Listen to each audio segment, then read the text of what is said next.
Tolonglah, tolong kamu dengerin penjelasan aku dulu. Udah ya, aku udah males sama kamu. Kamu jahat. Aku gak mau denger penjelasan kamu lagi. Aku benci banget sama kamu.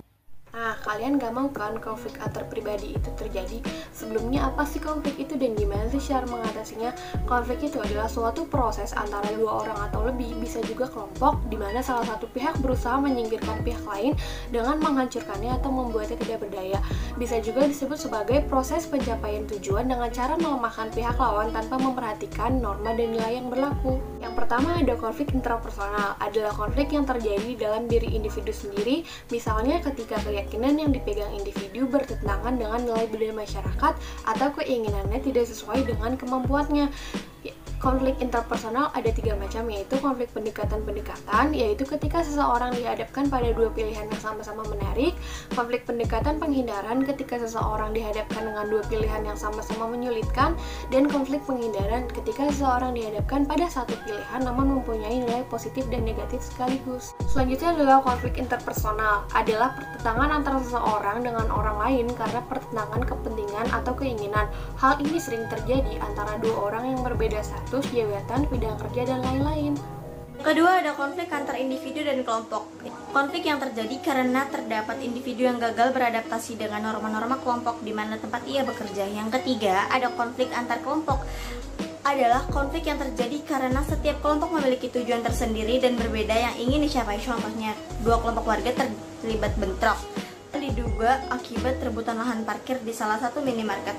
Yang keempat, konflik antar organisasi. Konflik juga bisa terjadi antar organisasi yang satu dengan yang lain. Hal ini tidak selalu disebabkan oleh persaingan dari perusahaan-perusahaan di pasar yang sama. Konflik ini bisa terjadi karena adanya ketidakcocokan suatu badan terhadap kinerja suatu organisasi. Apabila konflik ini bisa diselesaikan dengan prioritas keorganisasian atau perbaikan pada kegiatan organisasi, maka konflik-konflik bisa dijadikan perbaikan demi kemajuan organisasi. Nah, selanjutnya ada perspektif lain dari sebuah konflik. Konflik bukan hanya sekedar beda pikiran dan akhirnya menimbulkan hubungan yang tidak baik. Namun, konflik juga bisa mendatangkan hal yang bermanfaat, yaitu bisa mengenal sifat satu sama lain. Karena biasanya, jika sedang terjadi konflik, maka saling muncul perspektif atau opini masing-masing yang saling bertolak belakang. Contohnya saja, ketika Nabila dan Qadri sedang menentukan sebuah pilihan. Ketika sedang menentukan sebuah pilihan tersebut, ternyata pendapat Qadri dan Nabila saling berbeda dan bertolak belakang, dan akhirnya menimbulkan konflik. Nah, dari konflik tersebut, baik Qadri maupun Nabila bisa mengetahui sifat satu sama lain yang sebelumnya mereka belum ketahui. Yang selanjutnya, menghadapi konflik dengan pendekatan psikologi komunikasi. Ketika konflik sudah terjadi antar individu atau kelompok, maka harus dilakukan sejumlah cara untuk menyelesaikannya. Salah satu cara yang bisa diambil adalah membangun komunikasi yang baik. Nah, apa saja sih tahap-tahapnya? Oke, yang pertama, kesadaran dari kedua belah pihak bahwa konflik harus diselesaikan. Bila hanya satu pihak saja yang ingin menyelesaikan konflik, biasanya komunikasi hanya menjadi searah dan tidak efektif. Yang kedua, komunikasikan masalah yang ada sehingga konflik dapat segera diselesaikan. Yang ketiga, pastikan kedua belah pihak fokus pada masalah, bukan menyerang secara personal. Yang keempat, ketika membicarakan konflik, jangan mengangkat masalah pribadi yang tak ada hubungannya. Hal ini bisa memperhambat penyelesaian konflik karena lawan bicara kita dapat terpancing emosi. Yang selanjutnya, semua pihak harus menerima solusi yang disepakati bersama. Ketika konflik sudah dibicarakan, jangan lari dari solusi yang sudah disetujui. Jika ada salah satu pihak saja yang tidak mengikuti kesepakatan itu, maka konflik baru akan muncul kembali. Yang keenam, berkomunikasi seperti semula tanpa adanya perubahan setelah konflik terjadi. Yang terakhir, yang ketujuh, jangan menyimpan dendam pada orang lain ketika konflik sudah usai. Jadikan konflik sebagai cara untuk mengenal orang lain dengan lebih baik dan mempererat hubungan di kemudian hari. Begitu teman-teman. Menghadapi konflik dengan pendekatan psikologi komunikasi. Menurut Fisher, terdapat 4 ciri pendekatan psikologi komunikasi. Pertama, penerimaan stimuli secara indrawi. Sensory reception of stimuli.